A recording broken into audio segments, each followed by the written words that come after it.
Heather Cook lives in Lexington, South Carolina with her family, but she has a different story than most. At 14, Heather said she became a victim of human trafficking. When I met this man and he told me that, he loved me and he basically, for lack of better words, would be a knight in shining armor for me, just take me away from all the pain, I believed him.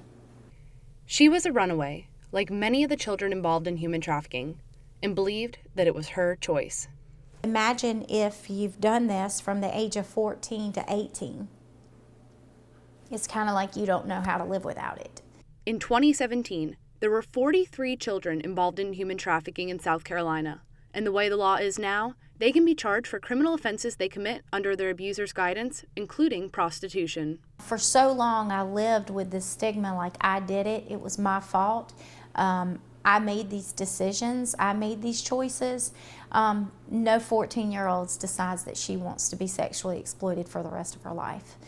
The Safe Harbor for Exploited Minors Act, introduced by Senator Vincent Sheheen, wants to change that. The goal here is for minors that are victims to make sure that they're not charged with a crime, but instead divert them into treatment that can help them, especially those who are either recruited or victimized into sex trade.